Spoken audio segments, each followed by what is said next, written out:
Eu sou Mário Persona e essas são as respostas que eu dei aos que me perguntaram sobre a Bíblia. Você escreveu perguntando se deve dar o dízimo. Eu creio que nós devemos interpretar o texto da Palavra de Deus pelo texto da Palavra de Deus. Como assim? Por exemplo, o fermento, quando nós lemos fermento na Bíblia, ele aparece na própria Bíblia, desde o Antigo Testamento, interpretado como pecado, má doutrina, contaminação, só coisa ruim. Fermento só fala de coisa ruim. Por que nós podemos então chegar a essa conclusão? Porque outros textos da mesma palavra de Deus explicam isso. Então, quando você encontra fermento, fermento é coisa ruim, seja má doutrina, seja pecado, seja contaminação. E o Senhor fez isso também nas parábolas. Algumas parábolas ele explicou mostrando o que cada elemento queria dizer.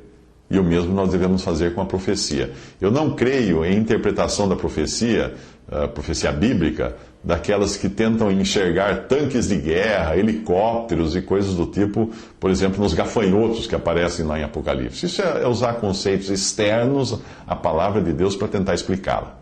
Mas por que eu estou falando tudo isso se o assunto é o dízimo? Bem, quando eu vejo o dízimo, eu encontro duas coisas diferentes. Eu encontro uma doutrina dada a Israel e outra doutrina dada à igreja. Eu tentei explicar que o dízimo pertencia à economia judaica e que havia uma forma diferente de contribuição na doutrina para a igreja. O mesmo acontece com o sábado, o qual não foi substituído pelo domingo, na doutrina que foi dada à igreja. Não existe qualquer mandamento para guardarmos o primeiro dia da semana. Não existe isso. Eu sei que a ressurreição de Cristo aconteceu no domingo. Eu sei que a ceia era celebrada pelos primeiros discípulos no primeiro dia da semana, no domingo, mas não tenho nada nas doutrinas dos apóstolos específico para o sábado, como era dado ao judeu. Então, se eu devo aceitar o dízimo, então eu preciso aceitar também o sábado. Eu preciso aceitar também o templo em Jerusalém. Eu preciso aceitar também a ordem sacerdotal. Eu preciso aceitar também os sacrifícios de animais. Tudo isso, porque tudo isso fazia parte de um pacote só que foi entregue aos israelitas, aos judeus. Eu não sou judeu, não sou israelita, sou igreja. Eu faço parte hoje do corpo de Cristo, que é a igreja. Veja como é bela a ordem dada por Deus para a igreja. Nada de lei. Não, a lei não foi dada para a igreja.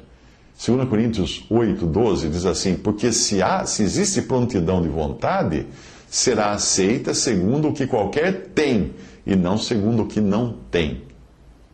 Isso é o que fala das coletas para os santos no Novo Testamento. No judaísmo, não importava se a pessoa tinha ou não, ela devia os 10%, era a lei. Se ela ia tirar isso da boca dos filhos, não importa, era a lei, tinha que pagar, tinha que dar. O que o cristão dá vem do coração e não é uma imposição legal. Veja como é bela a ordem dada à igreja em contraste com o jugo da lei do dízimo.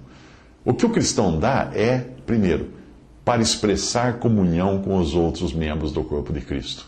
2 Coríntios 8, 4, vá lá conferir.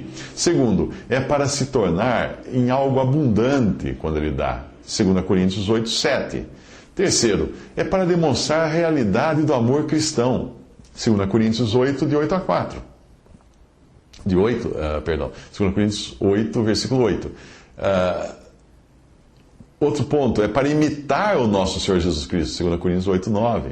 Porque o Senhor falou que a melhor coisa é dar do que receber. Outro ponto, é para ajudar as necessidades dos outros santos, dos outros crentes em Cristo. 2 Coríntios 8, de 13 a 15. Também é para experimentarmos que Deus também nos dá abundantemente. 2 Coríntios 9, de 8 a 10. Também é para gerar em nós outras ações de graças a Deus. E gerar nos outros também ações de graças a Deus. 2 Coríntios 9, de 11 a 15. Também é para termos abundante fruto na nossa conta, na nossa colheita, Filipenses 4,17. Será que nós encontramos isso no que era exigido de Israel? Não. Talvez você venha me falar de Malaquias 3,10. Malaquias 3,10 é o versículo preferido dos pastores que pedem dinheiro para os seus fiéis. Ali diz, da casa do tesouro, não diz? Diz, pois é. Agora eu pergunto, o que era a casa do tesouro? A casa do tesouro ficava no templo de Jerusalém. Ela está lá? Não existe mais templo. E Malaquias começa assim: peso da palavra do Senhor contra Israel. O engraçado é que quando nós tratamos de doutrinas específicas para a igreja, que são precedidas da palavra, da frase, como em todas as igrejas dos santos, logo aparecem pessoas dizendo que aquilo era especificamente para aquela igreja, ou para aquela época, para a cultura, para os costumes da época, lá de Corinto, de Éfeso. Mas quando o assunto é o dízimo em Malaquias, que vem precedido de ordens claras para Israel, é peso da palavra de Deus para Israel, no Antigo Testamento. Ninguém diz que aquilo era especificamente para os judeus e para aquela época. Mas logo aparecem explicações dizendo que aquilo vale também para a igreja. Bom, eu começo a achar que exista uma regra, então, utilizada pela maior parte da cristandade hoje para compreender as Escrituras. Que regra é essa? Simples, inverter o que está escrito. Então, quando disser que é para Israel, você tem que trocar por igreja. Olha que loucura. A primeira vez que o dízimo aparece na palavra de Deus é quando Abraão o dá a Melquisedeque, que é um tipo de Cristo. Abençoou-o e disse: bendito seja Abraão pelo Deus Altíssimo, possuidor dos céus e da terra, e bendito seja o Deus Altíssimo que entregou os teus inimigos nas tuas mãos. E Abraão deu-lhe o dízimo de tudo. Isso está em Gênesis 14, 19 a 20. Bem, atente para um detalhe. Isso foi antes da lei dada a Moisés. E isso foi uma iniciativa de Abrão. Deus não ordenou que Abrão desse o dízimo. Não. Abrão decidiu fazer isso. E isso coloca aquela oferta como uma coisa particular de Abrão. Você não pode dizer que aquilo era uma lei. Mas na lei havia também a ordenação, é diferente. Aquilo que Abrão fez é muito semelhante ao que nós vemos nas epístolas, que é o de contribuir segundo o seu coração. Foi o que Abraão fez. Foi espontâneo do coração dele. Ninguém disse para ele que fizesse, e mesmo que fosse 10%, ele que determinou isso. Não é o mesmo, aquilo não é o mesmo dízimo que você encontra na lei. Na lei era outra coisa, era uma imposição. Mesmo assim, é importante lembrar que Abraão não faz parte da igreja. Tem mais esse ponto. Porque a igreja era um mistério que só seria revelado a Paulo muitos séculos mais tarde. E a doutrina da igreja seria também dada por intermédio do mesmo Paulo. Os profetas do Antigo Testamento não sabiam o que era a igreja. Em nenhum momento ela é mencionada no Antigo Testamento, a não ser em figuras, mas não sabiam. Nós podemos adotar como símbolos e figuras das coisas celestiais, mas eles não sabiam. Nós não encontramos a doutrina dada à igreja em nenhum outro lugar, nem mesmo nos evangelhos, porque ela era ainda um mistério não revelado. Leia Efésios 3 para entender isso. A doutrina da igreja, dada à igreja, está nas epístolas dos apóstolos. Eu devo concordar que Deus não muda, mas o modo como ele trata com a sua criação, este sim muda. Com Adão, Deus tratou de um homem no estado da inocência. Com a geração que veio depois de Noé, Deus tratou com pessoas debaixo de responsabilidade, de se sujeitarem a um governo humano e coisas assim. Com Abraão e os seus descendentes, Deus tratou tendo em vista as promessas feitas a Abraão. Com Moisés e o povo de Israel, Deus tratou segundo a lei que havia dado àquele povo. Mas com a igreja, Deus trata segundo a dispensação da graça. Deus é o mesmo, claro, não mudou. Mas a maneira de tratar com o homem é diferente nas diferentes dispensações ao longo do tempo. A palavra de Deus não muda. Alguém fala assim, mas a palavra de Deus não muda. Claro que não muda. A palavra de Deus não muda e permanece para sempre. Mas as pessoas às quais ele dirige a sua palavra mudam.